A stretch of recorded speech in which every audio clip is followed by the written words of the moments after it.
Excellences, Madame et Messieurs les ambassadeurs ici présents, Monsieur le directeur représentant de l'UNESCO ici présent, Messieurs les sous-préfets, autorités et notabilités de la région dans sa vaste diversité.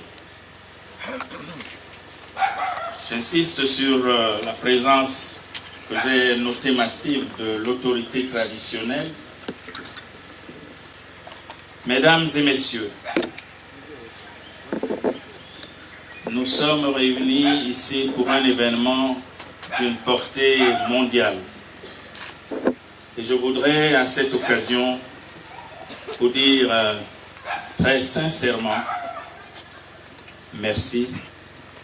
Merci au nom de l'institution, de l'organisation que nous avons l'honneur de représenter, le CERDOTOLA, qui est le Centre international de recherche et de documentation sur les traditions et les langues africaines, organisme intergouvernemental, n'est-ce pas, de sciences, de coopération scientifique et culturelle, avec un mandat tout à fait spécial sur la connaissance de l'homme africain, non seulement dans la région qu'il a vu naître, l'Afrique centrale, mais sur l'ensemble de l'Afrique en tant que continent, et au-delà du continent, sur l'ensemble des régions et des populations où l'homme africain, par les aléas de l'histoire ou par sa volonté, a été amené à migrer et à se reproduire en tant qu'homme, en tant qu'Africain.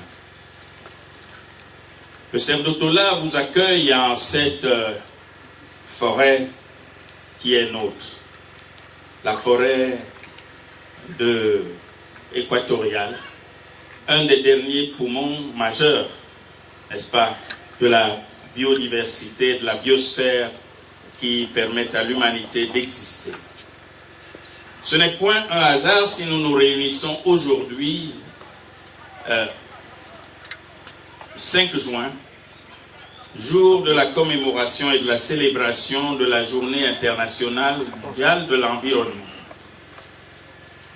La thèse de M. Nkendi nous y invitait et nous sommes heureux que les dieux de la nature, les dieux de la forêt, en concours avec toutes les bonnes volontés d'ici, tous les esprits positifs qui nous entourent, toutes les populations Bantou, Bageli, Bakola et toutes ces sommités venues de partout dans le monde pour honorer cet événement, soient tous réunis, soient tous en parfaite harmonie, en connivence, j'allais dire, pour la réalisation de cet événement, qui est un événement unique, parce qu'il est le premier dans cet esprit de restitution à ceux qui ont donné, de ceux qu'ils ont donné de meilleur.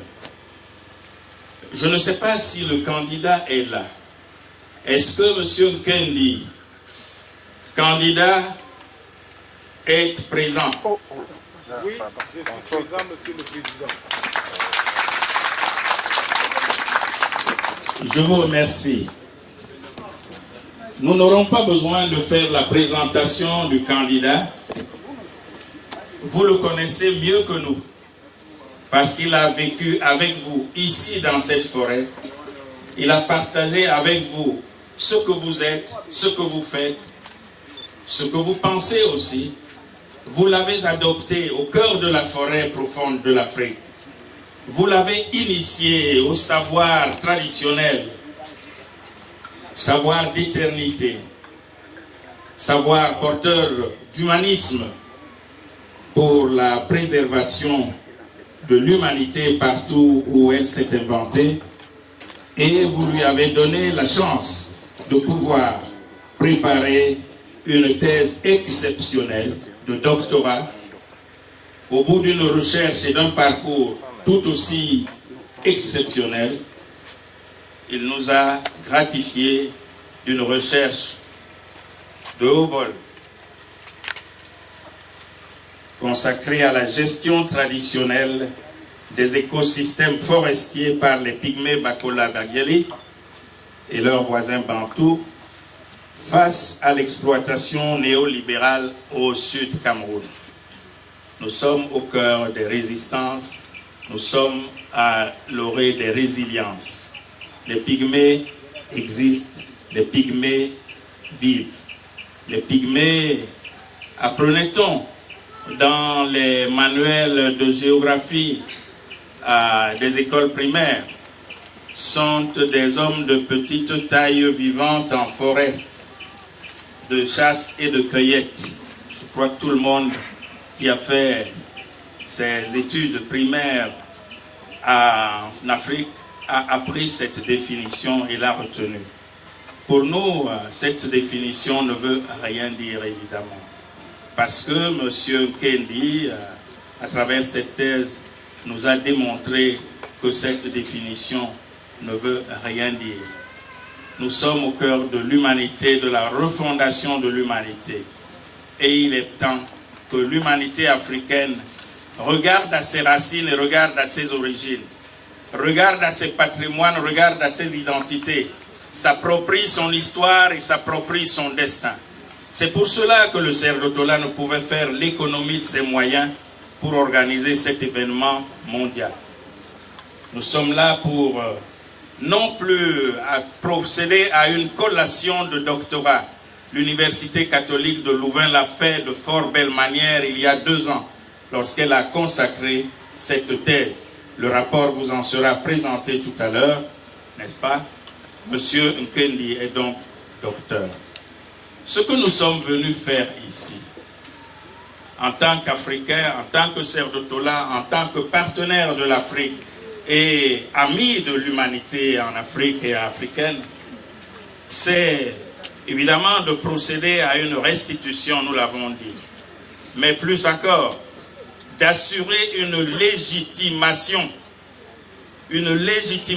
anthropologique, philosophique, spirituelle, une légitimation humaine, humaniste, tout simplement, dans l'esprit où la principale recommandation faite aux spécialistes des sciences sociales qui travaillent, donc qui mènent des enquêtes sur le terrain, c'est qu'ils reviennent autant que possible vers les dépositaires des savoirs qu'ils ont eu la chance d'exploiter.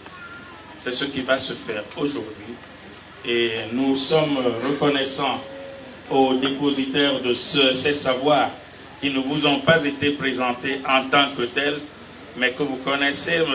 Lucien Gali, n'est-ce pas, qui est ici présent, M. Jean-Baptiste Tchagadi, ici présent, et Mme Anne Nyalipoua.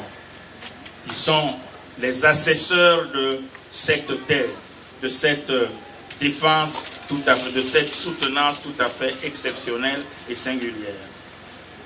Aux autres membres du jury, je dis d'avance merci. Nous allons faire l'économie de nos textes parce que le temps nous est compté. C'est pour cela que l'exposé liminaire que le président avait préparé, évidemment, sera distribué aux journalistes, mais il ne fera pas l'objet d'une lecture comme cela aurait pu être le cas si nous en avions eu tout le temps. Il me semble que j'ai dit l'essentiel. Et quand ainsi l'essentiel est dit par le président du jury, les bases sont posées. Et je voudrais maintenant convoquer le candidat Jean Nkendi pour son discours de présentation, son exposé de présentation.